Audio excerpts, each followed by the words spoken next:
Guten Tag, Klasse. Today, this is the fourth lesson of the week, Thursday, and you don't have one on Friday. You're going to review the weather. You're going to describe the weather, seasons, month, and so on for me on Flipgrid, so read the instructions, and then you're going to read another chapter in your book. So, pay attention and try to review the weather, seasons, months, and things like that. Heute, es regnet.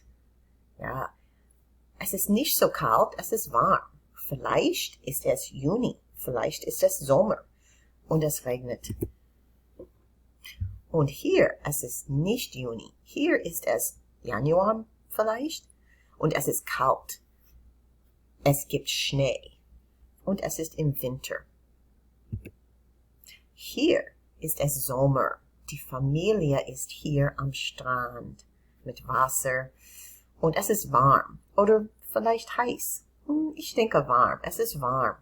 Und es ist Juni oder Juli. Es ist im Sommer, ja. Und es ist sonnig. Es ist warm. Es regnet nicht. Es stürmt nicht.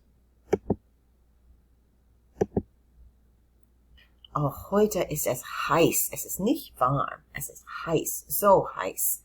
Und es ist vielleicht Juli oder August.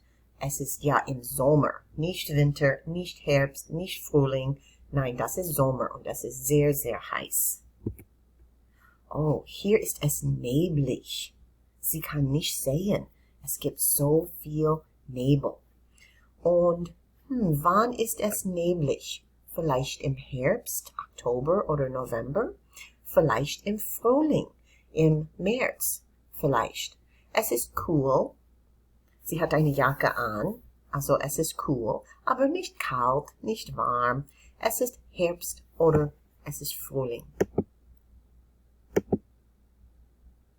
Und hier, es ist 60 Grad. Es gibt 60 Grad. Ist das heiß? Nein. Ist das kalt? Nein. Das ist warm oder kühl. Im Winter ist das warm. Aber im Sommer ist das kühl. Es gibt 60 Grad. Also es ist vielleicht Herbst oder vielleicht Frühling, März oder April oder vielleicht Oktober.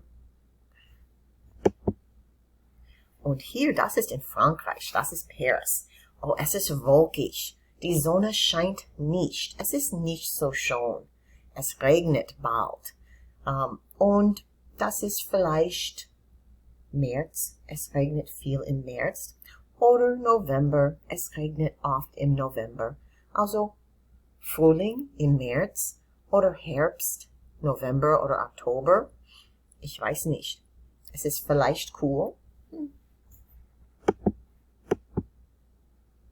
Oh, das ist Rom in Italien. Hier ist es Herbst. Es ist vielleicht Oktober, ich denke. Und es ist ein bisschen warm. Es ist in Italien. Aber vielleicht ist es heute kühl. Die Sonne scheint. Es ist nicht wolkig. Es ist schön. Okay, now you're going to go to Flipgrid and describe for me what the weather's been like this week. Use several different types of weather. The weather, it's Missouri, it's the spring, it changes a lot. And also describe the day, the season, the month. Read the directions. And then read the next chapter and see what happens. Tschüss.